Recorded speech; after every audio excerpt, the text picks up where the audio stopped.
Hello and welcome to episode 12 of One Place in Conversation podcast for World Mental Health Day 2023. And thank you for joining me. I've got three lovely guests with me today. I have Tom, Ian, and Ehtesham. Forgive me if I was if I haven't pronounced that right. Hello, everybody. How are we? Hello, good morning. Hi there, I'm great, thank you. I hope you're well as well. Hello, Ian. Happy World Mental Health Day. Happy World Mental Health Day. Shall we introduce ourselves? Everybody knows I'm Saifur. I work at One Place East. I am the creative facilitator, facilitate creative workshops at One Place East around different activities, all things creative. Ehtesham. Well, hi everyone, good morning. Happy Mental Health Day. My name is Ehtesham. Basically, I have three identities. I'll go through them very quickly. I'm a peer support volunteer at Richmond Fellowship, which is a national mental health charity.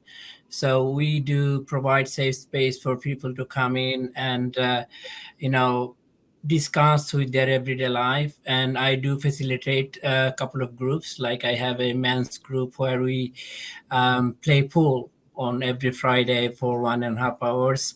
People just come in. It's a drop-in session. I also run a discussion group every Tuesday there. In that group, we talked about certain topics. I select the topics. Sometimes I do ask our members to select one. And say, for example, last week we talked about gratitude, and people talk about how they express gratitude, because gratitude is something part of your life that sometimes can go unnoticed, and we don't express gratitude. So that's what I do in terms of my volunteer work at Richmond Fellowship. I also organize programs like outdoor events, grant application forms. I also do run a peer mentor group at VIA, previously known as WDP, which is a drug and alcohol service. I do run a mental health support group there, because at VIA they don't have everything is to do with drug and alcohol. They don't have anything mental health based. So for my experience and lived experience, basically I do facilitate a mental health support group called Care and Share. And recently I have got a job with Hestia as a peer support worker for their Together Cafe in Tower Hamlets. So this is my introduction. Thank you for having me, Saifur. Thank you for inviting me to join in the podcast. Lovely to have you. Lovely to have you. Ian. Hello, Ian. Hey everybody, my name's Ian Beever. I've worked for myself now for almost 20 years. I can't believe it's that long. Wow. So I'm a mental health first aid practitioner. So I deliver most of the mental health first aid courses in the adult suite. My biggest clients are Loughborough University, where I deliver the courses for staff there.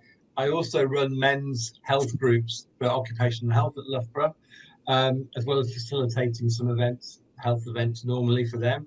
I do the same at UCL in London, but I also deliver the mental health first aid courses for international law students in the School of Laws there too.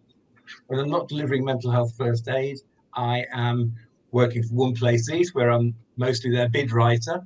And then I'm currently managing the Talent Network, which is their new employment project for people with disabilities and lived experience of mental ill health. And when I'm not doing that, I am running around the country looking after my mom and doing other things. So a long time ago, I used to work in mental health, managing a employment resource centre in West London. I trained as a town planner, but I've never worked in town planning. Most bizarre career path ever. Wow. Interesting. And finally, we have Tom. Hello, Tom. Hi there. So a long time ago, I used to work in sales, but then after having an accident, I now have aphasia and epilepsy. So look forward to having this discussion, because now I do just videography. So it would be a good discussion to have all of this, because now I just do videography and photography. So yeah, looking forward to having this discussion. Excellent. So yeah, lovely to have you. Thank you for joining. So mental health. What does mental health mean to you? Tom. I think such a wider thing, because it can affect so many different people, and it's not a visual, how do we say, sort of disability. It's not something that you would necessarily notice straight away. We all have good mental health and bad mental health. It can vary from day to day. I think the challenge is for most of us that when the public hear the term mental health, they always think negatively, and they always feel sometimes frightened or anxious around the thought of being near people who are mentally unwell. But in reality, it's most of us in our lifetime will have a period of ill health mentally as well as physically. Yeah, that's true. Yes, I have. Yes, sure. Basically, I came from Bangladesh. You might heard of this country of mine. So I came to UK in 2001. So in terms of mental health in Bangladesh or country like India, Pakistan, we really don't know anything about mental health. And the word mental health, I've heard of, I became familiar with when I came to UK. And for me, mental health is just like physical health. It just, we don't see it. I mean, it's invisible. But for me, mental health is as important as your physical health, because if your mental health is not, managed, and on top of that, if you have physical health, like myself, I have type 1 diabetes. And when I was diagnosed with depression, anxiety, and paranoia, I thought that's it. that's the end of me, because with my type 1 diabetes, I couldn't do lots of stuff. And when I was diagnosed with depression, basically it took everything out of me. I couldn't do anything. And because of lack of knowledge about mental health, me coming from a country where if you have mental health, people sort of label you. There is a stigma in Bangladesh that if you can't even openly go to a doctor to talk about, because you will be labeled as you are mad. Saifur might know a little bit about that situation. I mean, in Bangladesh, if you go to a doctor, you'll be labeled as you're mad. You have gone mad. Ehtesham has gone mad. So because of that stigma, we barely go to our psychiatrist. We don't have psychiatrists. We have doctors who help you with mental health. So coming from that country, when I came to UK, my mental health was sort of undiagnosed when I was in Bangladesh. And when I went through some difficult period in my life, losing my father, getting divorced, and losing my property and everything, basically triggered off my mental health. And when I was diagnosed, on top of my physical health, basically I thought that's the end of my life. And by the grace of God, Allah, I have moved past that situation. So mental health for me is most important part of my life. And nowadays, all I do right now is take care of my mental health, and my physical health, take care of itself. And that's how I see mental health in general.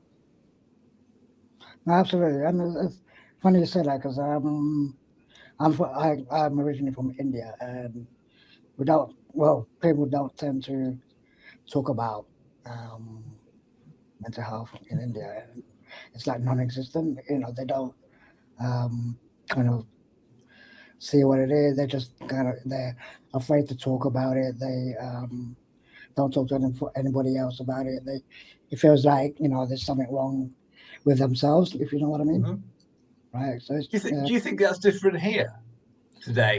Because I still think that within certain communities here in Britain, there is such a stigma attached, regardless of their heritage and background, that some, particularly families, will almost hide their family member who becomes unwell because of the shame they feel. Yeah.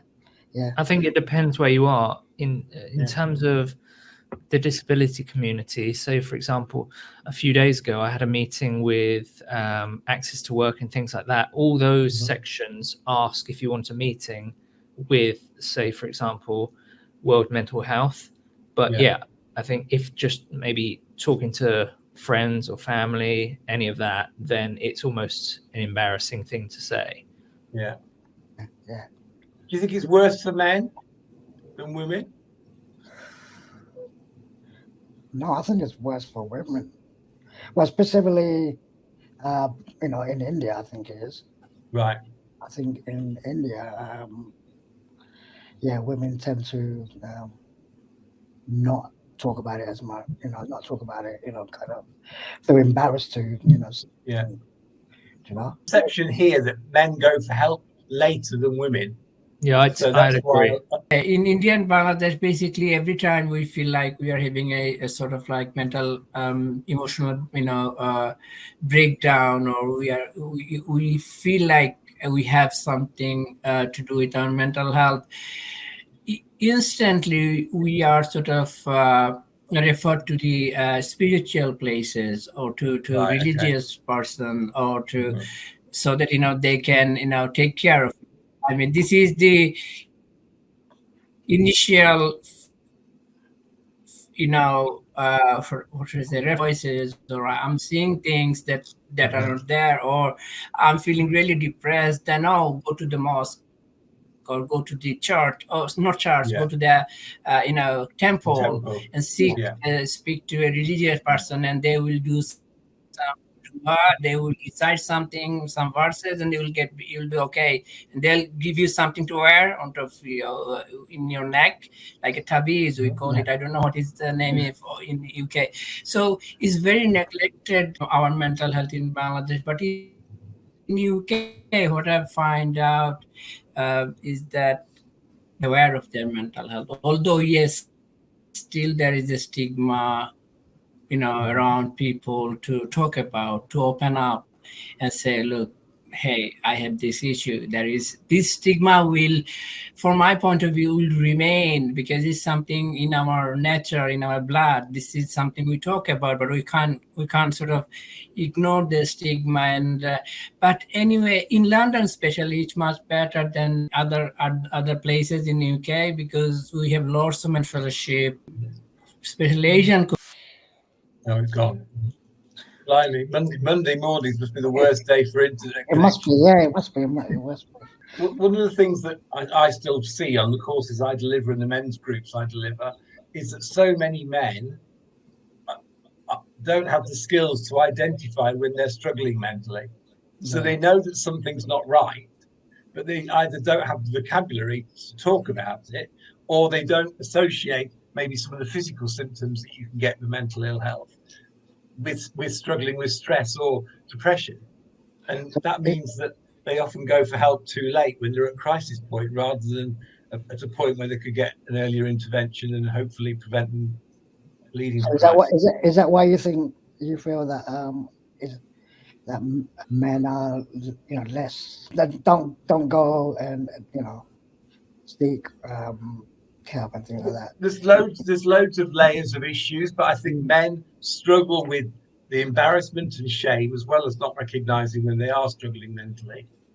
An example I can give you: I did some training in August, and we were talking about eating disorders, and eating disorders have traditionally been 75% women, 25% men. But there's been a massive, since COVID, there's been a massive increase in men diagnosed with eating disorders. And I was trying to work out why that could be. And then one of the blokes on the course said to me, because of Freddie Flintoff, because he did a documentary during the pandemic around his bulimia. And for people who like sport and see him as a role model, the fact that he was on TV talking about it almost gave them permission to go to the doctor and say, look, I've been struggling with disordered eating for a while, I think I might have a problem.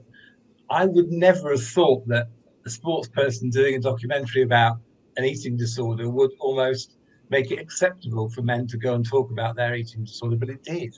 And it just, for some blokes that I've been teaching. So it just shows you that acceptance that men seek within the male community, really, that it's okay to talk about it and there's nothing wrong with having an eating disorder. Do you know what I mean? Yeah. Has there been anything such as this recently been put out on, I don't know, something such as the BBC or ITV, or is it only on big platforms such as YouTube? What's that? Sorry. Like what? Has there been any information or discussions on the BBC or ITV about more information about World Mental Health? I don't know. I saw a trailer for a documentary yesterday, which was about black men or black boys can cry. I think it was called and I went to the ITV hub to try and find it, but I couldn't. But I think that's the World Mental Health Day that they've done that, and it's about trying to raise awareness of the greater risk of suicide, dying by suicide amongst black men in Britain and other communities. So they're just trying to get men to talk about their emotions and feelings a bit more. So that's one thing I've noticed.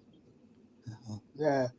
I mean, Tom has raised a very important point because nowadays people are so much with their tech, like the social media. Every time you open the TV, or if you open your WhatsApp or your Facebook or your YouTube, there should be, because we are here because of the mental health day, but I don't see it in TV, like BBC, ITV, Channel 4. They should be more into this.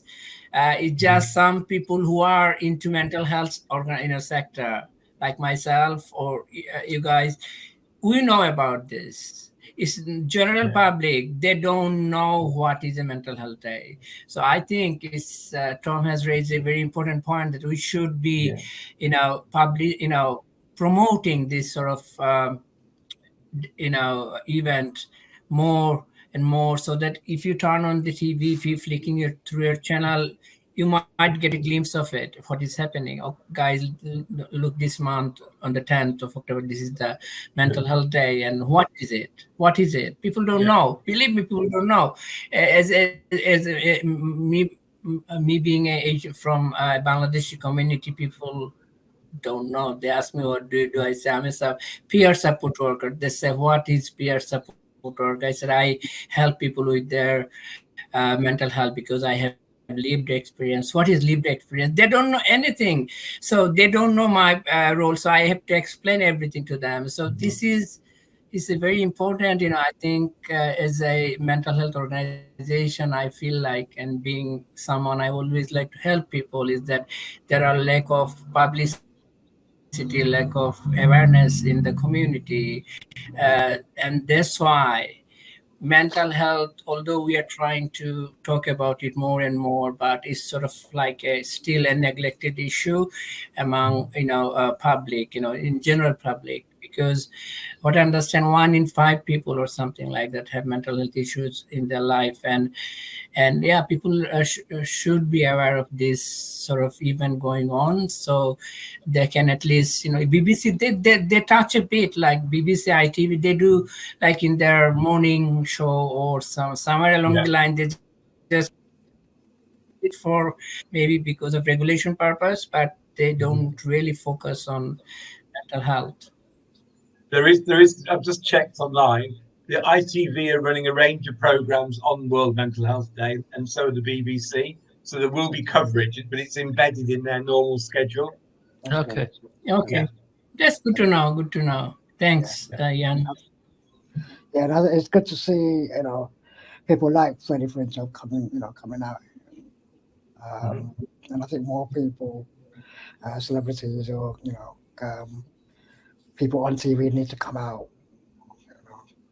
I think the difficulty is, if in today's world, in Britain anyway, if mental health is a human right, then to have good mental health, you've got to have good quality housing, you've got to have a basic standard of living, and physical health as well, the ability to buy food to eat and feed your family. And if people are struggling with those things, it's going to impact many people's mental health. They may not end up with a diagnosable condition, but they're struggling with their mental health and stress in a range of ways that undermines their ability to perform to their best, I think. Yeah. Which leads me on to my next question, right? What was your perspective of mental health as you were growing up, compared to today? I grew up in Bangladesh and I came here in 2001. So I'll be blatantly honest with this answer, because when I was growing up, if you have mental health, you're mad. You are mad. I mean, you don't have a life. You don't have a life. You'll be excluded from the community. You'll be. I had someone, a relative of mine, it's a distant relative though. She's no more now, and she's related to me, and she used to be locked up in chains. Wow. You can see them in in drama or in movie maybe, but I experienced it personally. She used to live next door to our house, and she used to be changed up and she was, used to live in one room. Only when she requires food, we used to, even we were scared because don't go out. We were told, don't go next to her, she will kill you, she will hit you, or this sort of it says sort of like traumatic experience. Now I'm talking about it because I saw that when I was growing up, and we used to call her that, mad grandma. That's her name. So Wow. in Bangladesh, the way I used to, what I've learned about mental health, until I was grown up and I was doing jobs at that time. I studied, human psychology. Went to medical school. Then I did understand it. But before that, my assumption was, not only mine, my brothers, sisters, everyone. Okay, if someone say they have mental condition, then don't go near them. They should be excluded. They can kill you. So it's a horrible experience. I feel ashamed to talk about it, but that's the reality. Even still now, believe me, in Bangladesh, this is going on still. People are chained up and they are locked in a room, and they are just given food when they need to. They don't have a life. They don't see doctors. All they see sometimes is some religious person coming and do some sort of religious thing. And this is where still we are in Bangladesh. It's sad, very sad for me that, believe me, now my plan is that the reason I'm gathering all the experience in mental health, because I want to do something in Bangladesh where I want to raise more awareness about mental health, so that people are open. I've already in touch with lots of celebrities in Bangladesh to come out and open up, talk about mental health, because as you have said, Freddie Flintoff, if he didn't talk about the, you said something about the eating disorder, then people will not, put them forward to talk about this. So this is my passion, that I want to do something in Bangladesh so that, people feel like, having mental health is not the end of the world. They can, have life, and they can do a job, everything. I meet people with schizophrenia, I meet people with bipolar disease, but they're doing, working. When I was growing up, my extended family on my father's side lived around us, and two of my aunts struggled with their mental health, but we never talked about it at all. And they were both at points quite seriously unwell. One of my favourite aunts had OCD quite severely. So, but even though her rituals and routines were so overwhelming for her, we asked questions about it to my parents. We were told to be quiet and stop being disrespectful. And it's only now that I keep asking questions more and more because of what I do for work. And then little bits of information come out about my aunt being sectioned at one point in the asylum. I only found that out 2 weeks ago. So the shame still hovers over the family, even though that was probably 40 years, 50 years ago. And then when I moved to London and I graduated, one of my first jobs was when community care came in and we were closing the asylums. So my role was to help long stay patients moved from the hospital, the asylum, into the community. That for me was a huge eye-opener. I was mortified when I was supporting patients who seemed to have been locked up and medicated for life. Many of them women, I have to say, because they had a child before they were married and then were medicated and locked up.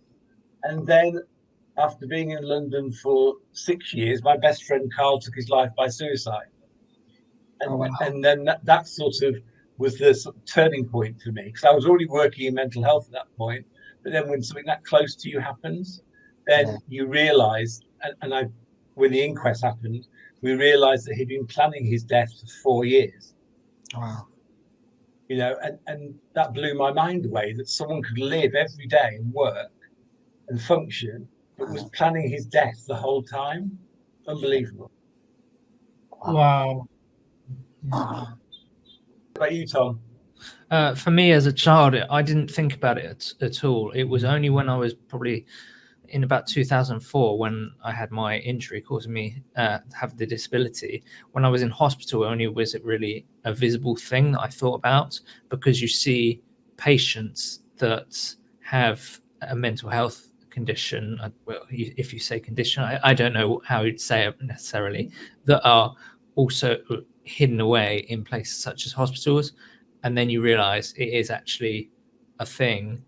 And when I left hospital, they were still in hospital.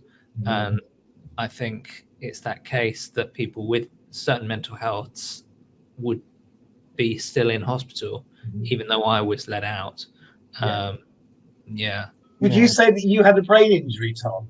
Yeah. So people sometimes get muddled up brain injury with mental illness. Yes.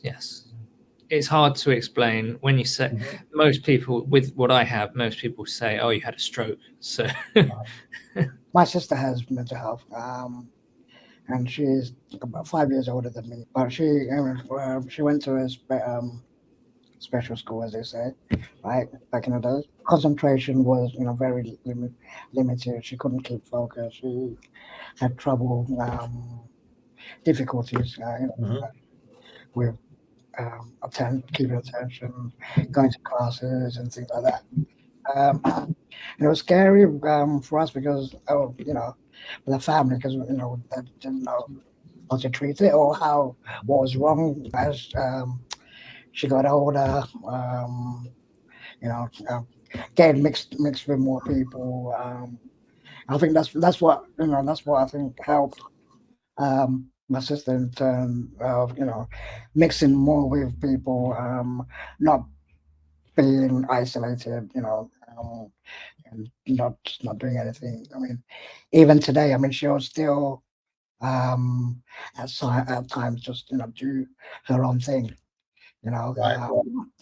being isolated. It doesn't, but she likes, she gets involved a lot more now, and she loves doing, she loves cooking, so she's always in the kitchen with my mom cooking. But it was like, in the Indian culture, it was different. People didn't accept it as much as a condition to rather than it was always like as Ehtesham said, it was more like, oh, something must be wrong, let's call in an imam from the mosque or somebody like that to kind of pray on you or give you something to wear and things like that. So it was different. Yeah, very difficult. Do we think it's a generational thing? Yes, I think it is a generational thing. Yeah. I think it's it's an education thing as well. It's not widely out there. No, people don't talk about it. So having people come out, celebrities come out, especially like Flintov, who in India and Pakistan and Bangladesh, cricket is the number one sport. And when they see a cricketer come out and talk about it, it's an eye opener, right, for them, for everybody in that part of the world. Yeah. Why is mental health important to you? And to your personality? So for me, mental health is important because if my mental health is good, I function well, Mm. and I can get up in the morning, I can do things, get things done around the house, I can work productively, I'm social, and I can talk, see my friends, and be positive about a future. And that's why mental health is important to me. But I personally, I feel a duty to look after the mental health and well-being of my close friends and family as well. I'm not saying that you can't wave a magic wand and make everyone well, but you can be there as a support network for people when they are struggling. And that struggle could be just cost of living. It could be cost of living. It could be caring for elderly parents, which the majority of my friends are currently doing, including myself at the moment. And that takes its toll, really. So all you can do is be there for each other, so that people have someone that they can turn to when they need to, someone to talk to. Yeah.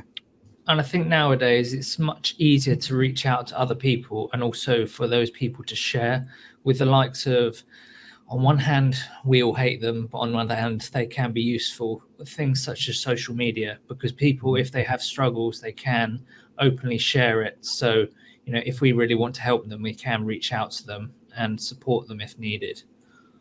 Yeah. I mean, I'm a gay man, and gay men particularly are number one in the vulnerability stakes for a whole range of different mental health conditions. So as a result of that, most of my friends, close friends, are gay. So we look out for each other, because if we don't, there are loads of pitfalls in life that can just kick you in the shins and trip you over when you're not expecting it, really. Just when you think things are improving, there'll be a hate crime or something nasty happens. And it just sort of undermines your sense of security and safety in society, which we were all starting to treasure a little bit. But there's been a couple of incidents recently, which in terms of the stabbings, really close to me here, which just sort of shocked me, because it was like going back 30 years, where you start to then fear going out again in case there's going to be homophobic attacks. And I thought we'd passed that phase, but we obviously haven't. No. So where's the biggest challenge would you say you've overcome in your mental health? I had a cardiac arrest about 22 years ago from overworking, which is a bad habit I have. So I tend to overwork and don't look after myself very well in those periods. And I had a cardiac arrest, and that was what sort of kicked me to refocus on myself. That's when I went freelance, and I started just to take care of myself more. But I'm proud that I did that. It was a leap, I gave up a regular salary, a good job as chief exec, to take a chance and a punt on being freelance, not knowing where the next penny's coming from. Yeah. And that's what I look back now, and I think, well, quite proud of myself for doing that and for lasting 20 years. Yeah, I'm going strong. Tom? Well, I'm also quite jealous of you, because I think that leap towards being freelance is one that I think most of us are wanting to do, but it's just that big leap of, should I do it? Should I not do it? Because it's that, how would I say, secure monthly payment. You're like, do I want to take that risk? Because I mean, probably for your first one or however many months it was, you're like, it's that leap. Having that secure background, but no, well done for doing it. That must be so much. Well done. I have to say, 20 years later, the worry's still there. Every month it's like, have I got enough work coming in? Do I need to look for a job? After all these years, I just can't get rid of that worry. And I think most people who work for themselves have that. That's a shame. Yeah, first of all, I would like to congratulate Ian for everything you have done so far. Sometimes we don't realize how far we have come as an individual unless someone else acknowledged your achievements. It's true, though. Sometimes we just don't see how far we have come. And going back to Saifur's question, what mental health, why it is important to me, or what I think about mental health is that since because I have lived experience of mental health for last past 10, 12, 13 years. I mean, at first, I was in such a dark place. I didn't know what it was that I need to take care of, whether it was my physical health or what is going on, or is it my so everything was sort of mixed, messed up. My social situation, my housing, my physical health, my mental health, everything sort of like um, messed up at the same time. And I'm glad that I have survived that dark days, because I did try to self harm. I did take an overdose of medications, and in fact insulin. In fact, I've been to any so many times that every time they used to see me, they used to say, "Hey, Ehtesham is back," and that's how I was. I was very popular among the mental health team, especially the mental home treatment team. Everyone knows me. Hey, here is the trouble coming. So anyway, I made it through, and at certain stage, I realized that I didn't want to die. It was just a cry for help. I was seeking for help, and I didn't realize it myself. And by the grace of God, I did had that realization, and then I decided to do something about it. The way I was living my life was, I was not eating, I was not sleeping, I was not washing myself, I was not doing anything. I was not a human being to myself. Forget about the society or what people thinks of me. I became isolated, and everything was just my room. If I was feeling like it, I was eating something or I was smoking. And every time my benefit comes, I used to go out, and sometimes I lost it gambling. Sometimes I used to just lose it. I got mugged sometimes because I had that bad habit to carry cash on me. However, last few years I've realized something that, okay, Atisham, I told myself this question. Okay, you've been living your life the same way you want, not going out, not eating, not, so why don't you try something different? Let's try something different. And that's when everything clicked really. And that's when everything started to make sense, because when I was with home treatment team, they used to come to see me at home, and they used to ask me, Athiram, why don't you go out for a walk in the park for 5-10 minutes? I didn't understand what it means. Believe me, it doesn't make any sense unless you do it, because it sounds something, what difference it's going to make if I just go out for a walk? Now I Yeah. know, because the preparation go behind behind the going out, everything counts.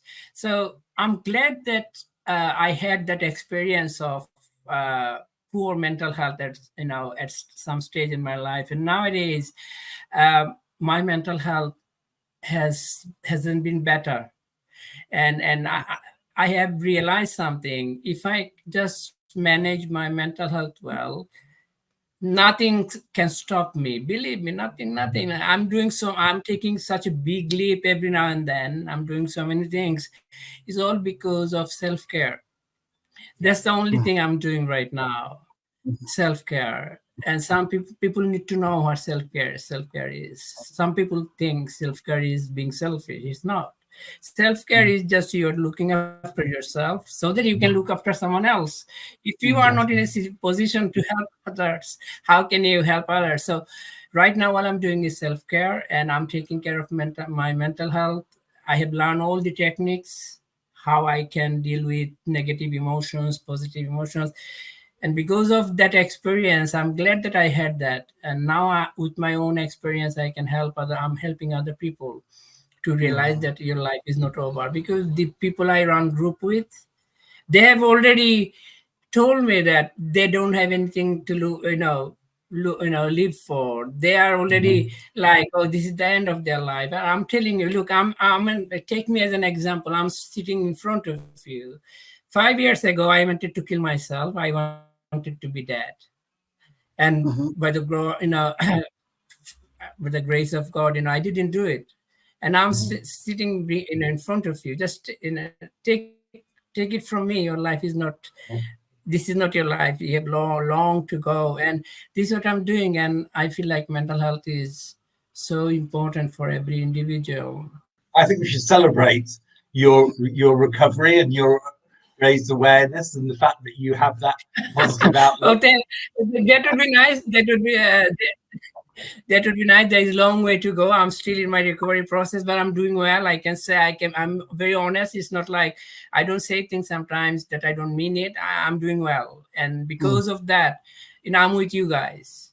Last year this time, you had to come to my house. You had to come to my house, knock on my door, and wake me up and say, "Oh, we want to have this podcast." Nowadays, look, is everything is falling into places. I think that all of us, regardless of our lived experience, often need someone who, I call them the kick up the bum person, who says, "Come on, let's go for a walk today. Let's just go for a coffee today. Let's do this today." Because if you haven't got that person in your life, if you're depressed or you're anxious, it's really hard to motivate yourself to do that walk, isn't it? You know you should go for the walk because it's good for you, but you just can't motivate yourself to do it. I mean, a couple of years back, I had to lose weight, and a neighbour of mine said, "Oh, there's a yoga group at the church at the end of the road." I can stand up in a conference centre and speak in front of 1,000 people. Doesn't bother me at all. But can I walk into a yoga group with 10 people I've never met before? No. So I can't do it. I can't go. So my neighbour now said, "I'll go with you. I'll hold your hand for the first time. And then once I've taken you and you're in, you can do it on your own." And she was right. I felt like a child being taken, but I needed that hand holding to give my confidence a boost. Because once you are in the group and you realise that everyone's like you, those fears that we put up come falling down. Yeah, we all know it's easier to just stay at home and do nothing all day. But as soon as you leave the house and do something, you feel almost lucky that you're out and actually doing something. No, exactly. We all need somebody, like you said, someone that can kick you in the bum, get you out. Right? Yeah, I mean, metaphorically. Yeah, not endorsing violence. Metaphorically, yes. Yeah. No, I mean, I remember. God, I don't know how long ago it was now. I was with a girlfriend. That we broke up, and that hit me so bad, right? I would lock myself up in my house. I wouldn't go out. I was thinking. I was like, thoughts coming to my head. What's wrong with me? It must be me. Blah blah blah. But I needed that kick up the bum to kind of say, look, let's just go out. Let's do. There's more. Plenty more out there that you can meet new people. Blah blah. And I just wasn't having it. So yeah, you do need somebody that's really going to. I think it's got worse since COVID as well. Well, it has for me. Yeah. I used to go out a lot more than I do now, but I find myself coming up with excuses why I shouldn't do this, shouldn't do that, and you need that good circle of friends around you to say, "No, we're going to do it. We're going to knock on your door at this time and pick you up or whatever." Yeah. I'm not sure how the pandemic affected me that way, but it definitely has reduced the amount of time I go out and see people. So the pandemic, if we were in a pandemic again now, how would you, react, and how would you, do things differently, to improve your mental health? Can I just jump in before I forget my answer? Can I just jump in? I just attended it.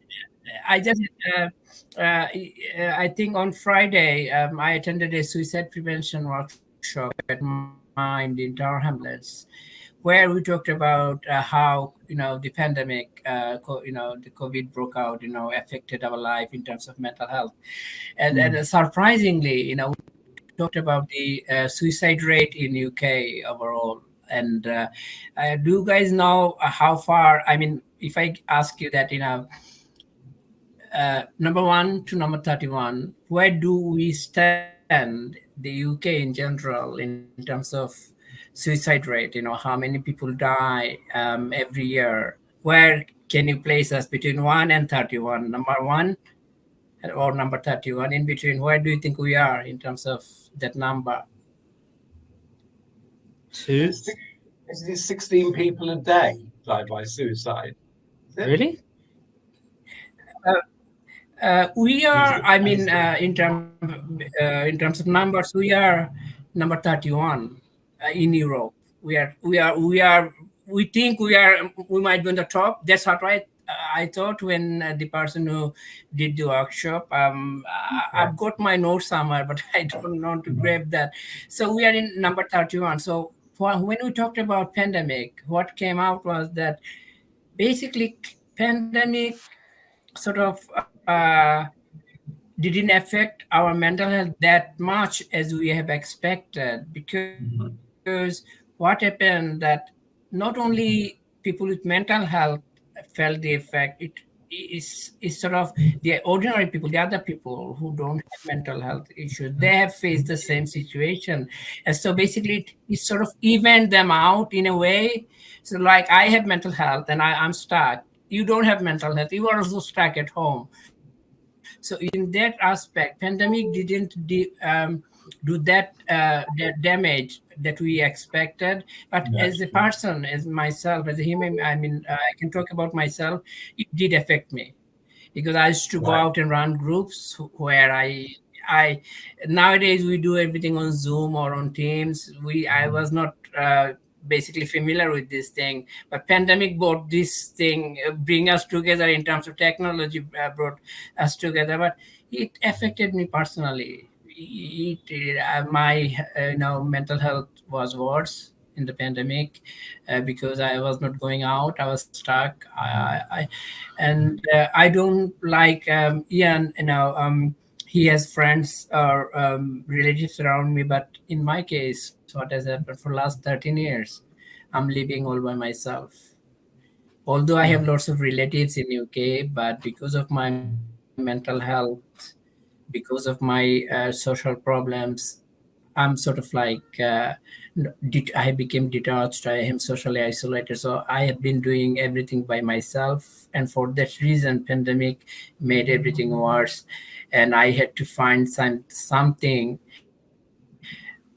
Luckily I found something because I used to be very I used to do social media. I write stories, all inspiring stories. So most of my time, even if I'm staying at home, I used to take part in online debate about mental health. Everything I do right now, I try to promote mental health. So in my writings, I write quotes and stuff. So in pandemic, that's how I sort of managed my mental health in a way that I was really motivated to do more on pandemic. But people who don't have tools or don't have technology, they suffered a lot because of in the pandemic. You made me look up then I've never thought about that, where we are globally in terms of suicide rates, and we are quite low in terms of We are low. We are very low. yeah. The USA is just phenomenal compared to us. Yeah, Oh, wow. double, yeah, over double. All right.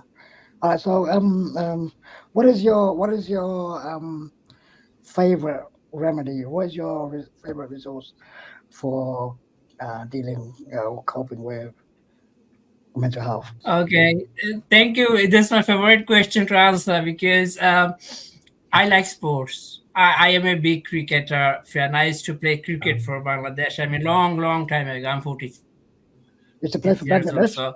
I didn't. Wow. I didn't play for the national team because my parents didn't allow me to play in Bangladesh when I was growing up.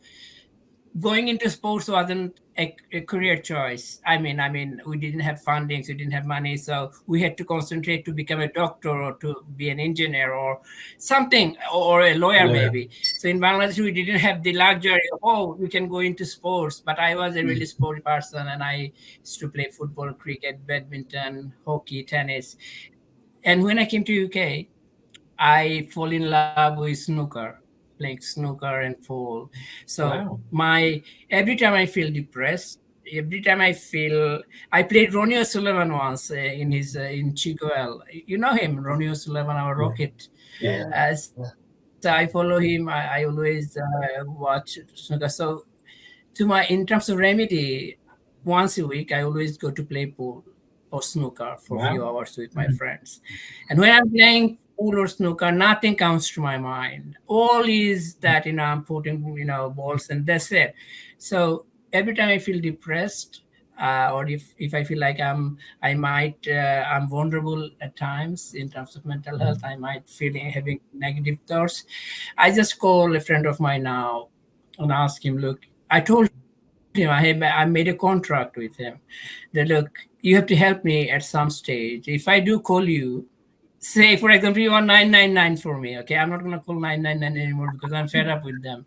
So I'll call you instead. So if you see I'm calling at you out of hours, then it's important. So he agreed to that. I'm glad that he did. So every time I feel like that way, he knows. He picked up the phone. He said, 999, how can I help? Before it was a joke, part of the joke. I said, Yeah. is the patient breathing? He makes such a funny. He's such a nice guy, and he talks. Make my mood lift up straight away. I said, look, mate, we need to go somewhere to play, so shoot some pool, And he said, okay, then I'll pick you up. And I made a deal. He made a deal as well with me. I'm not gonna share that with you guys. I do something for him as well. In terms of his relationship, I'm helping him a lot. So that's what is my like refuge. I take sanctuary when I to a pool club, and I just zone in and I just play and play, and take a hot shower is my another remedy. I just take a hot shower if I feeling down, if my mood is off. I feel like, because every time I'm feeling low, whether it's in the morning, in the afternoon, at night, as soon as I take a hot shower, everything changes, because this is what I believe in, and nowadays that's what I do. Even now, before the Zoom, before our podcast, I was feeling a little bit stressed because I never did a podcast. But as soon as I took the shower, I'm good to go. So these three things I do. I do go out to play pool or snooker. I do take a shower. I do write things online about positivity, and that's my remedy in terms of mental health. Yeah, I had it probably about 6 years ago, because I have epilepsy. Years and years ago, the medication I was having wasn't as good as I thought, and it was always in the back of my head, the thought of it could happen again, and that made my thoughts even worse, and it's something you don't really speak to anyone about, because it's so personal. It just made me always just by myself, even when I'm out and about, when you don't know anyone. So it was just something, because it's so personal. I would always be myself, even at home. When I'm with my friends, it's not enjoyable at all. Now, luckily, touch wood, it's been fine for years, so it's so much better, and I can actually go out and enjoy everything. So that's improved so much, and I can, how do I say, enjoy life. So that's helped so much. Can I ask a question to Tom? I mean, I felt the similar sort of things that, okay, I might I'm making lots of changes in my life right now. I'm taking on projects that I never thought of in the past because of my mental health. Now I always have that, it's a scary feeling, like you've said, that, oh, if I have a relapse, then what's going to happen? So, I mean, does it happen, or you just, how do you deal with the situation, particularly if you feel, when you are feeling like, okay, this might happen, if I have a relapse, then what's going to happen? How do you particularly deal with that situation? It's always the case, especially with seizures. It's just to sit down, relax, and just try not to think about it. I call it calm, relax. It's just to try and really relax yourself. Sit somewhere calm, relax, and if something were to happen, then have someone else call an ambulance for you. Okay. So yeah, that was the situation. Try and sit somewhere calm, so if it does really happen, you're safe. Not in somewhere such as a seat or stairs. But yeah, back in the times, I was having them I'd say about every month, 2 months. Yeah, so it was, even when they weren't happening, they would go on to maybe about 4 months. It was just that fear in my head. Oh, it might happen. It might happen, even though it had only been a few weeks. It was just this constant thought. Yeah, it was just this constant thought. Oh, could happen. Thanks for sharing. I think that's a really common feeling for many people. That fear that if I sort of what I'm trying to say, if I put my foot through the door and I'm going to start a new adventure, I call them adventures. Yeah. Could I relapse and could it go wrong? And if you listen to those thoughts too much, it just prevents you ever. Yeah, but you never try anything, do you? Your life starts to shrink. Yeah. Sometimes you just need supportive and encouraging people around you, so that if you do relapse, which a lot of people don't, they're there to catch you, or you put self-care in place that reduces the risk of relapse, I suppose. So what's yours, Ian? What's your favourite resource? Mine's changed. As I get older, the things that give me a sense of well-being have changed. So, if you probably asked me 5 years ago, I would have come in and put loud music on, and maybe had a kitchen disco on my own. But now, if I've had a really stressful day at work, I come in and I sit on the sofa with no television, no phone, no music, nothing, in silence. And I just sit with my bare feet on the floor, and I think about all the stress draining through my body and out through the floor. It usually takes about 25 minutes. And then I just feel completely rejuvenated. And it sounds really odd me saying that on a podcast, but it works for me now, where it wouldn't have done 5 or 10 years ago. Yeah. Okay. Yeah, that's true. So you just lie down on the floor. I sit down on the sofa with my feet on the floor, bare feet on the floor. Okay. So I'm grounded. And then I just sit and close my eyes and just let the thoughts and the stress drain through my body and out through the floor, like I've earthed myself. Wow. Wow. Did you ever take notes? In the dark, or would you have your light on? No, it doesn't have to be. It's the fact there's no stimulus, so there's no because you've always got I've always got my phone with me. I've always got television on. I'm one of those people historically who has television on in the background, even if I'm not watching it. But I just stop all of that now, and I just enjoy the silence and let my brain do its own work to recover from the day. So you never take notes of your thoughts or anything like that? No, just let it go. Sometimes I do hear a lot of horrible things on the courses I run, because people share a lot with me. But what I have to do is then come home and think, I'm grateful. You talked about gratitude earlier on. I'm grateful for the fact that people trusted me to share those things with me. And we've talked about signposting and what they could do in the future to look after themselves. I've done the best that I could do today, and then just let those worries fade away. Because otherwise, the baggage on my rucksack would be forever growing, and I'd have a big hump. Yeah, because then it's your own personal space. You're no longer at work. It's your space. Yeah. Your own personal bubble. Yeah, no, I get that. I like that. All right, so finally, let me because we're running quite long now. Let's finish up. What one advice would you give to someone who is in a position where they feel that they can't, talk to anybody, or they feel depressed or anything like that? What one advice would you give? Ehtesham. I will tell them, first of all, it's okay to be not okay. It's a human feeling, natural feeling to feel depressed, not feeling yourself. Take a little bit of time, give yourself time. Don't react. I mean, there's one thing I always believe in, that we cannot control what is going around us, but we can control how we respond to that situation. And that's where our vulnerability lies in. So I'll tell someone that if talk about it, take a little bit of time. It's okay. It's not the end of the world, and talk to someone, because the moment you start talking about your mental health, things gonna change. So don't give up.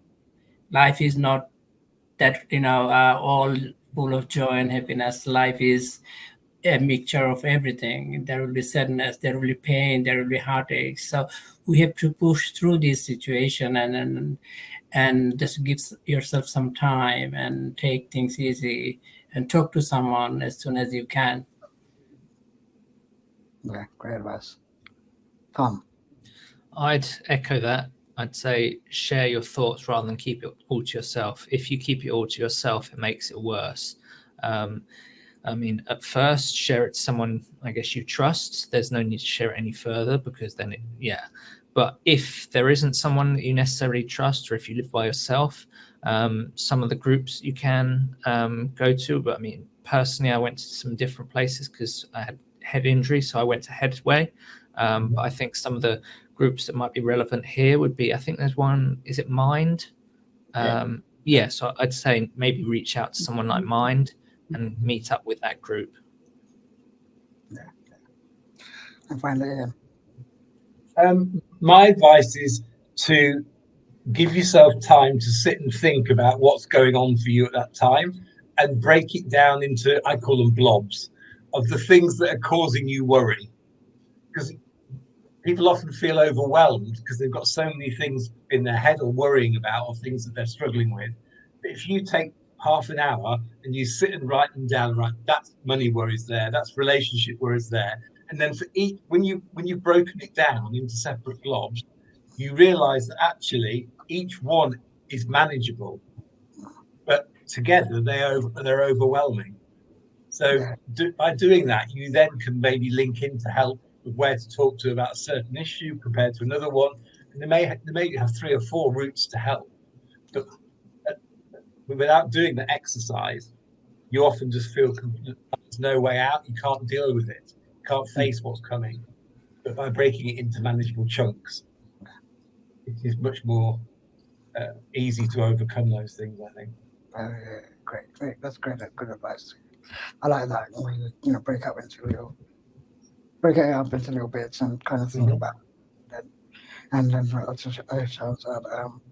talk to someone. It's good to talk. Rather than keeping it all within yourself. As Bob Hoskins once said. Was it Bob Hoskins that said that? It's good to talk. Yeah, it's good to talk. On BT adverts. Yeah, it was BT adverts. Very long time ago, but yes, it was. Yeah. You're showing your age now. My age, yeah, and I'm showing my age. Right. Well, thank you very much, everybody. That's One Place in Conversation podcast for World Mental Health Day this year. Lovely to have you. Lovely to have Ian Beever, Tom Elliot, and Ehtesham. Thank you, and see you again next time.